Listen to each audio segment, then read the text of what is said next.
My name is Audrey and I'm from SMP Negeri 2 Denpasar, Bali. Today I'm gonna be telling you one of my favorite stories from my favorite author, J.K. Rowling. Do you know what's the title? The title is The Wizard and the Hopping Pot. Are you ready to listen? There was once a kind old wizard who used his magic generously and wisely for the benefit of his neighbors.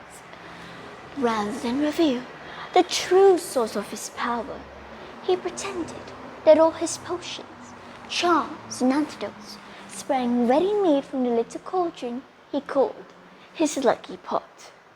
From miles around, people came to him with their troubles, and the wizard was pleased to give his pot a little stir and to put things right. This well-beloved wizard lived to a goodly age and died, leaving all his shadows to his only son. This son was in a very different disposition to his gentle father, for those who could not work magic were, to the son's mind, worthless and had often quarreled with his father's habit of dispensing magical aid to their neighbors. Why would you help those people? They should fix their own problem, not us, said the son. It's the right thing to do, don't you understand? Said the wizard. Yes, those people are worthless. They can't even do magic. Why are you like this, Dad? Upon his father's death, the son found hidden inside the old cooking pot a small package bearing his name. He opened it hoping for gold, but instead a soft, thick slipper, much too small to wear and with no pair. There was a piece of parchment that bore the words, In the far hope, my son, you will never need it. The son cursed his father's age-softened mind. What is this? A slipper? For what? What? Just another worthless piece of trash. And threw the slipper back into the cauldron, henceforth using it as a rubbish pail. That night, there, an old woman came knocking on the door. Knock, knock, knock. My granddaughter is afflicted by a crop of warts, sir, she explained. Your father used to mix a special potent in that old cooking pot. Begone! Cried the wizard. What care do I for your brat's warts? As he slammed the door upon the old woman's face. At once, there came a loud clanging and banging from the kitchen. The wizard lit his wand and opened the door. And there, to his amazement, he saw his father's old cooking pot. It had sprouted a single brass foot and was hopping on the spot in the middle of the floor, making a fearful noise upon the flagstones.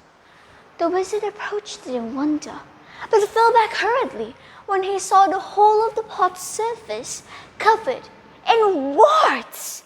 Ah, disgusting object! He cried. He then tried to vanish it. Evanesco!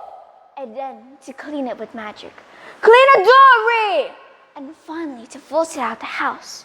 But none of his spells worked, however, and he was unable to prevent the pot from hopping after him out of the kitchen into his bed, clanging and banging on every wooden stair.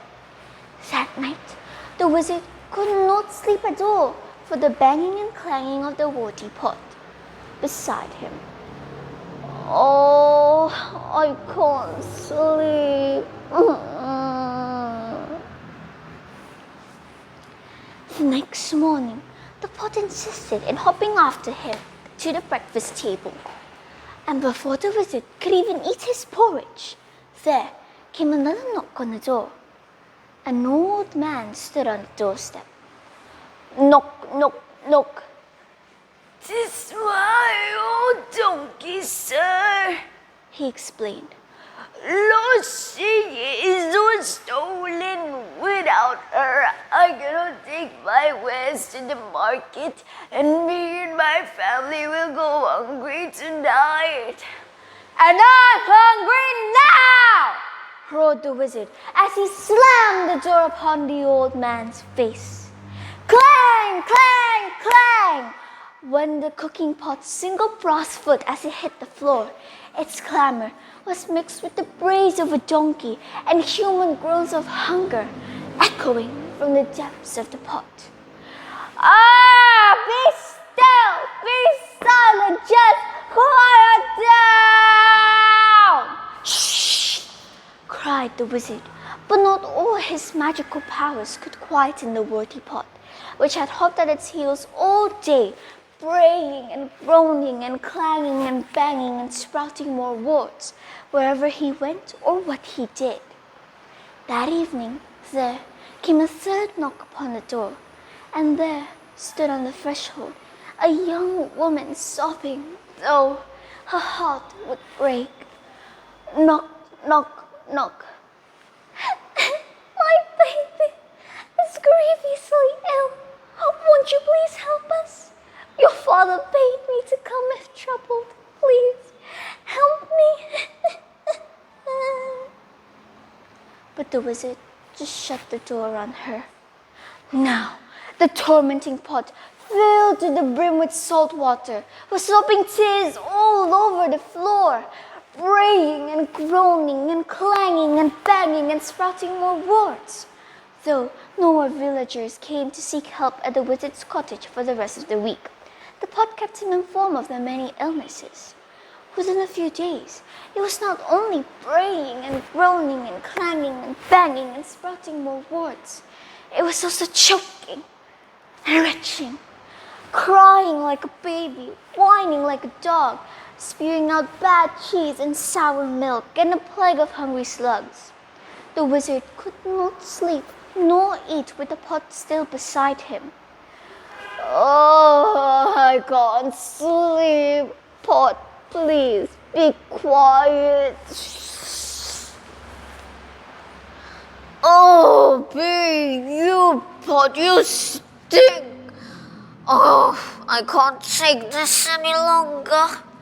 But the pot refused to leave his side. He could not slice it or force it to stay still.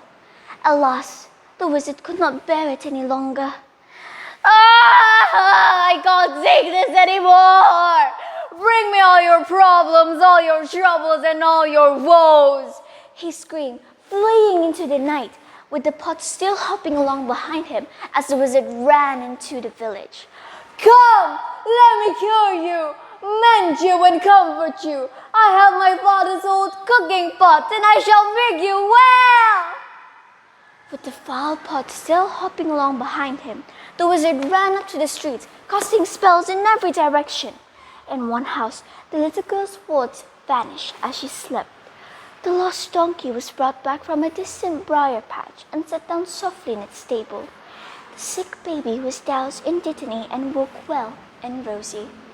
In every house of sickness and sorrow, the wizard did his best, and gradually the pot became quiet, shiny and clean, and stopped growling and retching. Oh, well, pot? Asked the trembling wizard. The pot burped out a single slipper it had thrown into it and permitted him to put it on its single brass foot. Together, they went back to the wizard's cottage, with the pot's footsteps muffled at last. From that day forward, the wizard helped the villagers like his father before him, lest the pot cast off its slipper and hop once more. The end. Do you guys know what is the moral lesson of this story? The moral lesson of this story is you should always help people around you, no matter you have magic or not. Thank you everybody for listening. I hope to see you all next time. Goodbye!